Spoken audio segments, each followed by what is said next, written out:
Today's video is on the 11 reasons you should not enter into an open relationship. This is a subject very near and dear to my heart. I've got personal experience with it. I'm creating this video from the town of Pai in northwest Thailand. It's kind of a hippie commune with free love all around, and I got inspired to share my own perspective on open relationships. I'm going to show you the town of Pai, incredibly beautiful scenery. I'm also going to take you on the road trip today that I'm doing for 3 hours from Pai back to Chiang Mai on a scooter, so I hope you enjoy that part of the journey as well. And I'm also going to share the 11 reasons why you should reconsider being in an open relationship.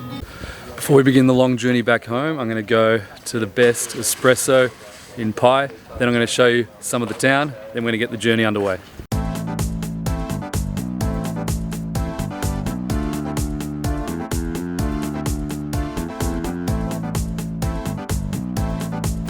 Unsuccessful.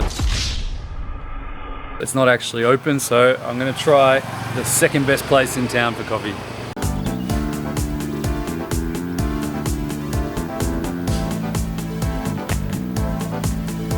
Found my coffee.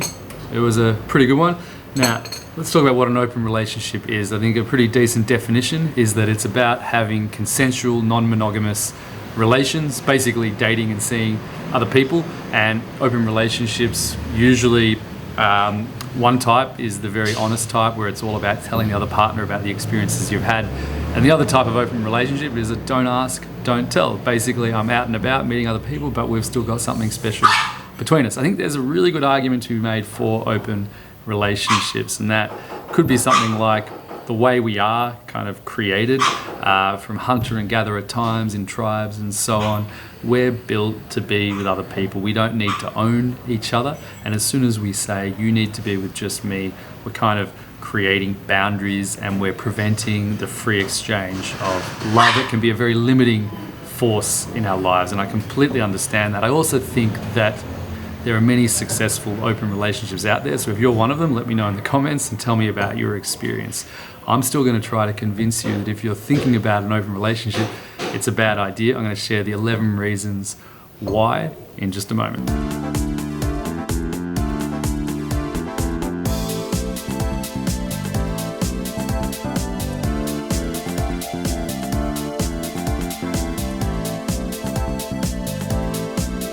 The first reason not to enter an open relationship is communication.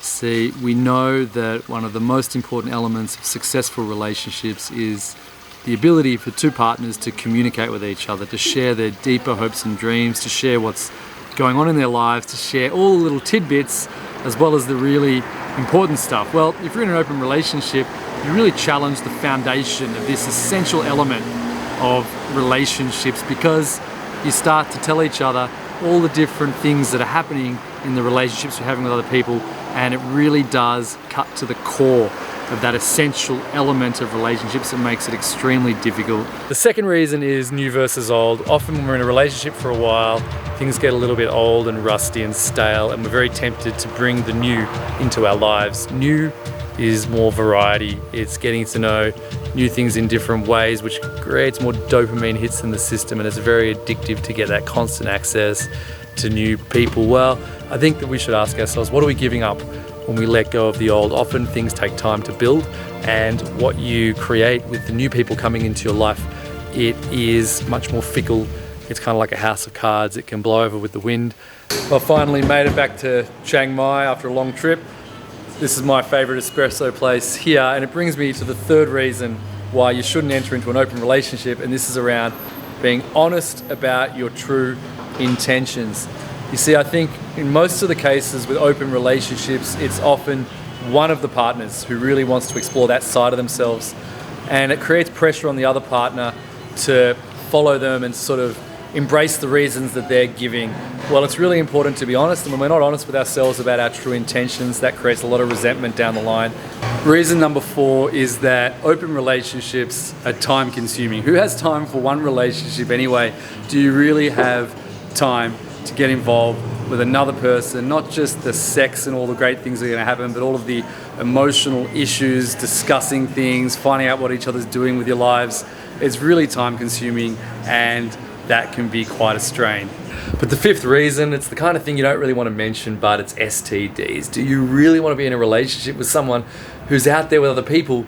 And there are some problems out there when we have sex with multiple people. We can catch STDs. The sixth reason is that it's not real freedom. Often the desire for freedom is the primary driver for getting into an open relationship. Well, once we actually take that step and we have that freedom in our lives, we often realize that the freedom's not actually there in the first place, because even if the other person says that they're fine with us going out and having a good time meeting other people, when we see the hurt that can actually be created in the other person's life, we realize that that freedom wasn't there to begin with. The seventh reason not to enter into an open relationship is jealousy.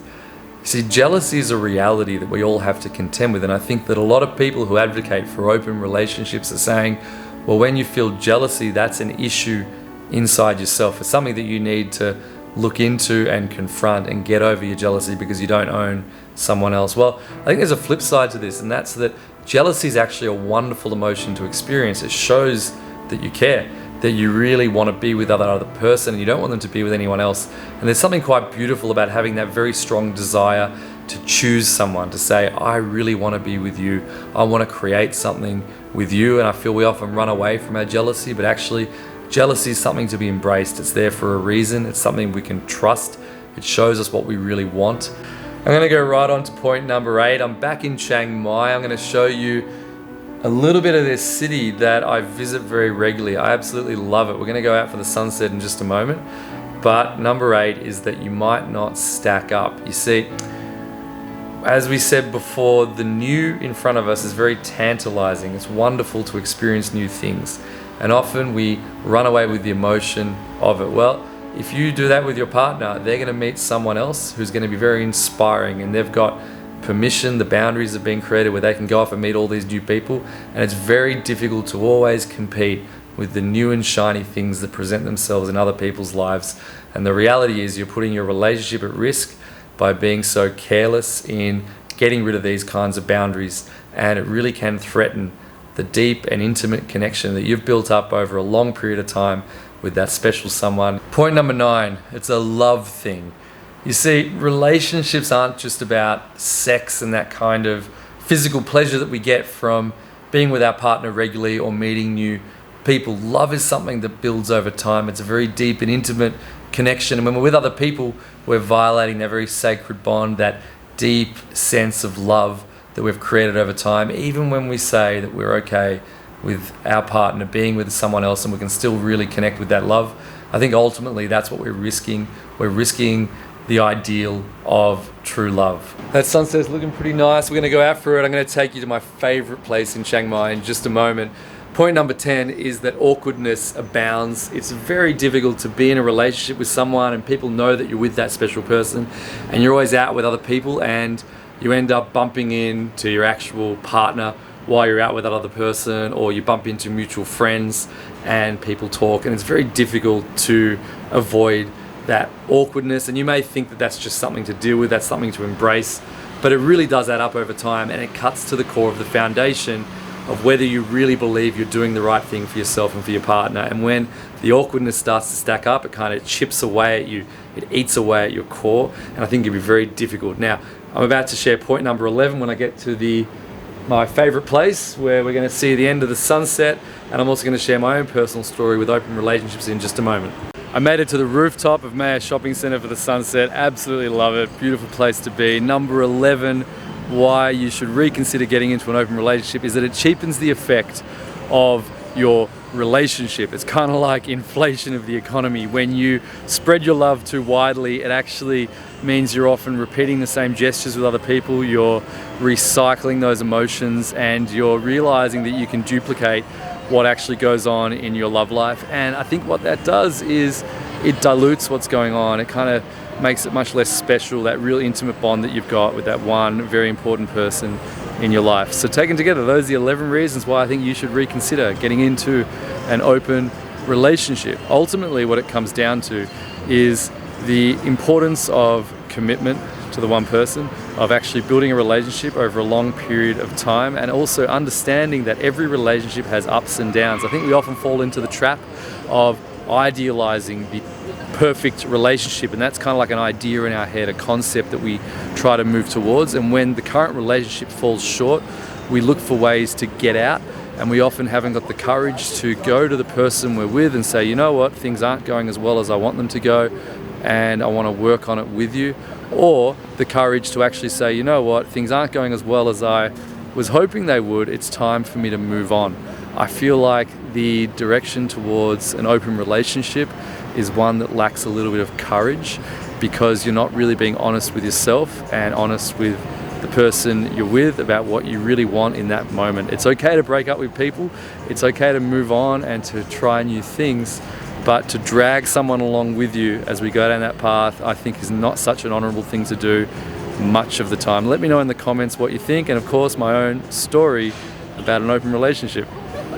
So my own story of an open relationship is that I was with someone a number of years ago, and we were living in different cities. We both travelled a bit, we managed to meet each other, realised there was something incredibly special between us. But being in different cities, she suggested that we try an open relationship so that we can preserve what we've got, while also understanding that we're going to be faced with so much temptation being in different cities. Well, something deep inside me knew that this is not what I wanted to do, but I questioned myself.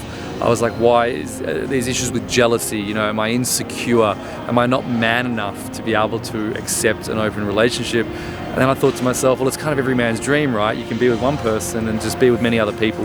And ultimately, I wasn't feeling great about the situation. This relationship with this person didn't work out. And I realized now that my intuition, my feelings deep within were actually quite sound and just, and it was based on this notion of a monogamous relationship, which I think is a very special thing to embrace. So that's why for me, in my own experience, the movement towards an open relationship creates a lot of stress that we can let go of, that we don't need. So what do you think? Are you in an open relationship? Is your experience different to what I've shared? Let me know in the comments. Are you in a monogamous relationship, and do you agree or disagree that an open relationship is not such a good direction to take? I'd love to hear from you. I'd love for us all to get in a conversation with each other. If you like this video, please hit the subscribe button so you can see more videos from me, and make sure that you also like it as well. See you next time.